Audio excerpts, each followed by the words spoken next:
right. So today we're going to be diving deep into... Oh, this is going to be good. That's going to be a good one. Yeah. It's Ta-Nehisi Coates. Yeah. And his new book, The Message. Right. We're looking at... Very timely. Very timely. Okay. Yeah. So we're looking at his ideas about stories and how they shape our reality. And Specifically, his controversial take on the Israeli-Palestinian conflict. Right. And we're mainly using his interview on CBS Mornings as our source. Which is fascinating because, I mean, Coates is known for his incredibly powerful writing about race in America. Absolutely. And here he is, like, wading into a whole other arena. Exactly. And he doesn't hold back at all. No, he does not. I mean, he goes right to the heart of it and says stories actually shape our political views. Before we even step into a voting booth. Yeah. He doesn't stop there, though. Oh, no. He says writers have a duty to change the world by shaping these narratives. Yeah, he's basically saying that storytelling is... Activism. Activism. Yeah. A powerful form of activism. Wow. It really makes you think, right? Like, how many times have we just accepted a story without even questioning who's telling it? Yeah, it's like... It could be anything. The news, movies, even family stories. Mm-hmm. We're constantly absorbing these narratives that shape how we see the world. Absolutely. And he's urging us to be a lot more critical about the stories that we encounter. Yes. To ask ourselves, who benefits from this narrative? Yeah. Whose voices are being amplified and whose voices are being silenced?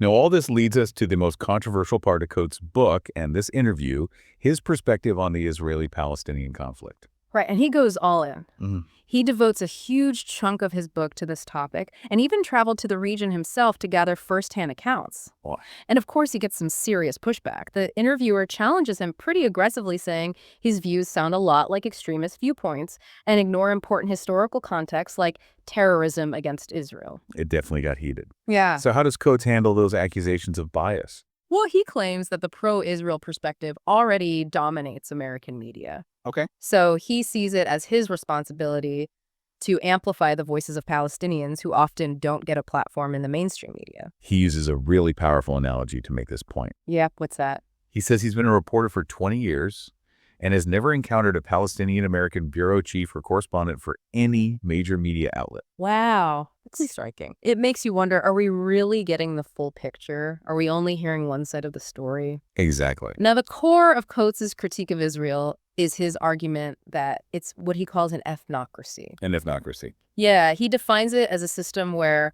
one ethnic group holds all the power and that identity is prioritized above all else in the state's laws and policies. Which he obviously finds morally reprehensible. Exactly. Yeah. And this ties in very directly with his own experiences growing up as an African-American during the Jim Crow era. Right.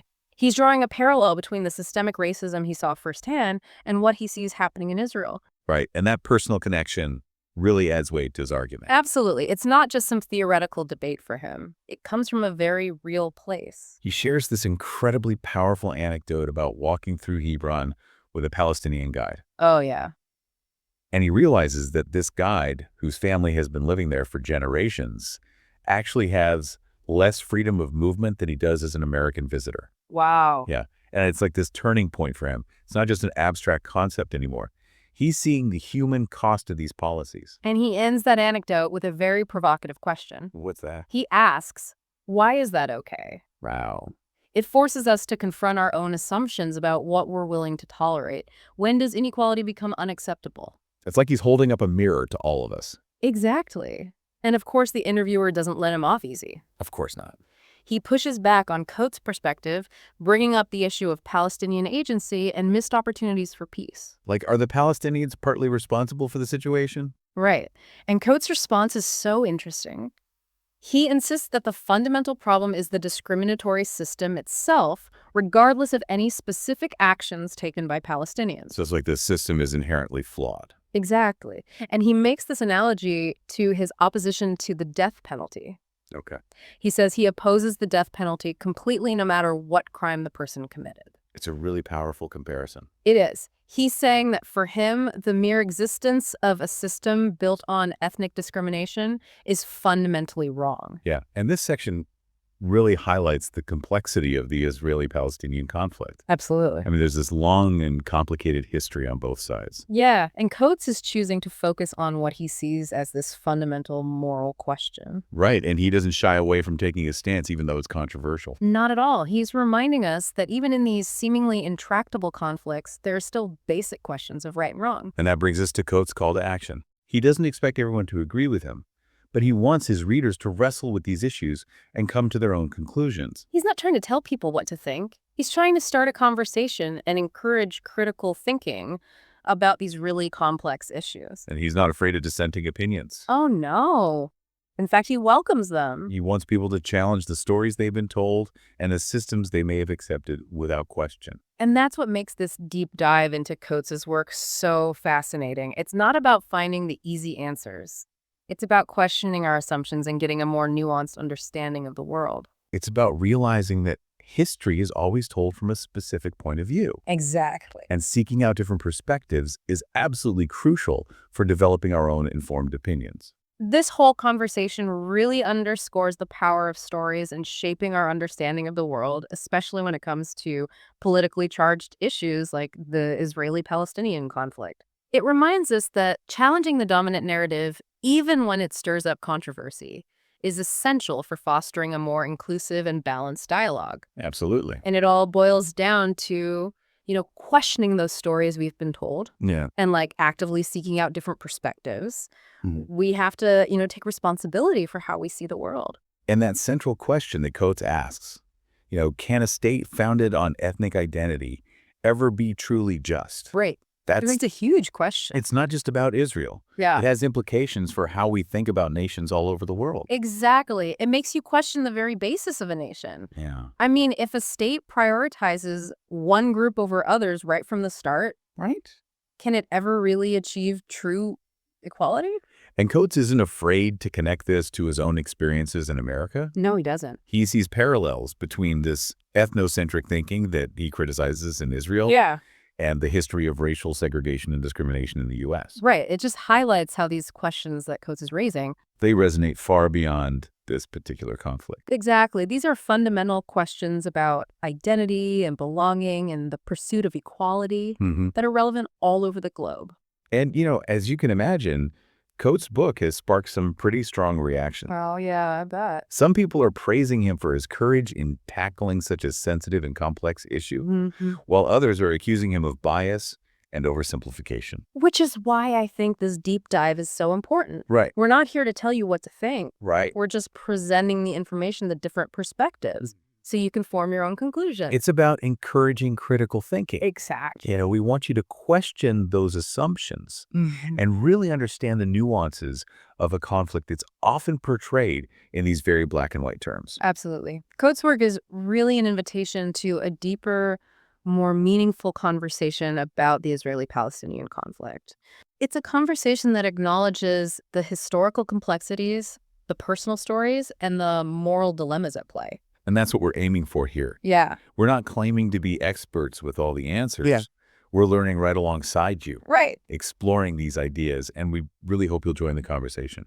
The goal is to give you the knowledge and the critical thinking skills you need to really navigate this complicated issue and form your own informed opinions. Okay, so as we start wrapping up this deep dive, Okay. let's highlight a few key takeaways we hope you'll remember. Sounds good. First and foremost, never underestimate the power of stories. Yeah. They shape how we understand the world, they influence our political views, Right. and they even help define who we are. It's crucial to be aware of the narratives that we're taking in, to question where they're coming from, and to actively seek out different perspectives to challenge our own assumptions. Second, think about the moral questions that Coates raises. Is it ever right for a state to be built on the idea of favoring one ethnic group over others? That's a question with some major implications. It is. It requires some serious thought and open discussion. Absolutely. And finally, don't shy away from engaging with ideas that challenge your thinking. Even if they make you uncomfortable. Exactly. Embrace the opportunity to learn and grow and expand your understanding of the world. The Israeli-Palestinian conflict is a complex issue Yeah, it's multifaceted. with a long and often painful history. There are no easy answers, No. and it's really dangerous to oversimplify it. But by engaging with diverse perspectives, listening to the stories of those who are affected, and asking tough questions, we can start to move toward a more nuanced understanding of this really important issue. Yeah. And hopefully contribute to a more just and peaceful future for everyone involved. We really encourage you to keep exploring these ideas on your own. Yeah. Read Coates' book and check out other sources of information that challenge your current viewpoints. Remember, critical thinking is a journey. Yeah. And there's always more to learn. As you dive deeper, you're going to come across a wide range of opinions on the Israeli-Palestinian conflict. Absolutely. Some will align with Coates' views, while others will strongly disagree. And that's okay. Remember, there's no one right answer. Right. It's in those disagreements where the most valuable learning often takes place. Exactly. Engage with those opposing viewpoints. Yeah. Try to understand the reasoning behind them and be willing to challenge your own biases along the way. It's through this process of really engaging with different perspectives that we can develop a more comprehensive and nuanced understanding of such a complex issue. It's about embracing those gray areas, acknowledging the validity of multiple viewpoints, and recognizing that even within these seemingly intractable conflicts, there's always room for empathy and understanding. So as we wrap up our deep dive into Ta-Nehisi Coates and his ideas, and especially his perspective on this conflict, let's leave you with one final thought to kind of chew on. Okay, sure. If stories really do have the power to shape our reality, Like Coates says. like Coates argues, Yeah. what stories are we choosing to amplify? Ooh, that's a good one. And how are those choices shaping our view of the world? Right, and it's not just about what we're listening to. Right. It's about what we're putting out there. Absolutely. What are we sharing? What are we talking about? It all goes back to, being more conscious about the information we're taking in, but also the information that we are spreading. And it highlights how much responsibility we actually have in, shaping a more just and equitable world. Through the stories we tell Yeah. and the stories we choose to believe. It's powerful stuff. It is. So we hope this deep dive has given you a new way to think about the complexities of storytelling Absolutely. and, its impact on global issues. Especially something as complex as the Israeli-Palestinian conflict. Keep questioning, keep exploring, and most importantly, keep the conversation going.